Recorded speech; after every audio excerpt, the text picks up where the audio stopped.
Lou Pearlman and the Transcon who did all these, they had a Latin group, like, me being Yeah, yeah, Latino, yeah, like it was yeah, it yeah. was cool to see, like, and I ain't grow up jamming that music, but I'm a DJ. So it's like I appreciate all music nowadays that I produce. So it's like I know when I'm DJing, a all, you know, blonde hair party in their 30s, I know if I drop a Backstreet Boy record, these girls gonna go crazy and, Yeah, and I screaming. want Yeah, yeah, you back. they're gonna trip. And I thought C Note was a dope R&B group, and they all had great voices and they could all sing. And then, there was a transition with their group when some members left and they had a new generation. Younger, So yep. Mhm. talk about C Note. Yeah, man. I mean, Cino was kind of, they again like the Latin boy band, I guess you could say. Um, cool dudes, like these be in the studio with us, like while we were recording. So, that's really a lot of our interaction. We always in the studio together. They may be in one room, we in another. Sometimes we'd be like, "Hey, can you sing background on this?" You know, they need a rap. We can get on their stuff. We've definitely collaborated a lot, and we're all from Orlando for the most part. Most of the members, I think, the younger guys that ended up joining later were from different areas. But for most of the original members, which is I think who I saw actually do the show in New York, was the actual original Hmm. foursome.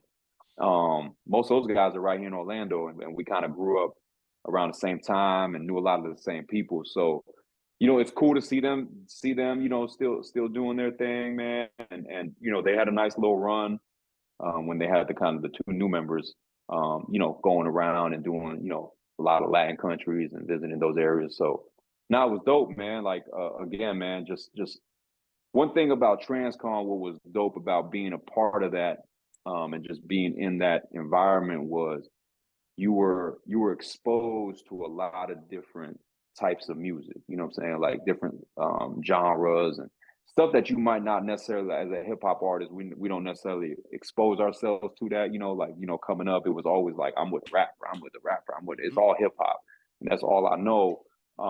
You start getting exposed to all these different genres of music, and you start getting, it kind of just your palette of music, and as an artist, it helps you really develop too because you start appreciating different types of Start music, different appreciating it. Yeah. styles, and the talent that they actually have. Because it's like, yeah, that might not be my cup of tea, but man, it's still talented, man. Anybody that can go in the studio and start from scratch and come up with a song and you listen to it and you're like, damn, that's talent. And Yeah, be yeah, and be hits. Like, I mean, yeah, yeah, you can't take away, no, there's country hits, there's Zydeco hits, yeah, there's yeah. Tejano, there's cumbia, there's all kinds of hits. So, like you gotta appreciate music just for what it is and for what it does for the fans that it does it for. There's an audience for everything. That's For what I always sure. say.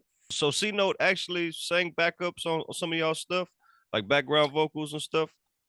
Yeah, yeah. I mean, they were definitely always in the studio with us a lot when they were working and we were working because we kind of really were almost parallel as far as a lot of the stuff. So yeah, and anytime you would need something, maybe they would come in and sing something on the back or add this and same thing like there's songs that we've done with them where they need a rap verse. It's like, come on, I'll knock that out. You know what I'm saying? Now a lot of stuff probably never came out, but That's it's right. just because there's so many records, we're just constantly doing records. But that was kind of our relationship, mutual respect for each other, and then just being from the same city and coming up together.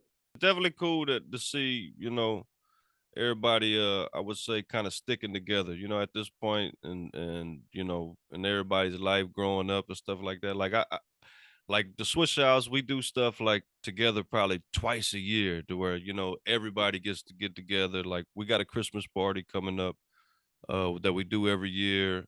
Shout out the CEO from Swiss House G Dash. It was just his birthday. Last Saturday was his birthday party. I didn't get to go. I was booked DJing. But like, there's few events every year. Let's like, the label gets booked and then they reach out to all of us and Yeah, and yeah, now we're doing a House of Blues or some crap like that. But like it's hardly ever that you get to I get to go around all my old homies that I was with, during my yeah, Swiss yeah, House yeah, days. yeah, So it's yeah, cool to see those guys, the pop world, like get back together and get all those guys together, for the fans. So it's cool seeing yeah, that man. and showing them love, because at the end of the day, we all like going back and walking down memory lane and you know, feeling that feeling on stage again and stuff like that, you know? Yeah.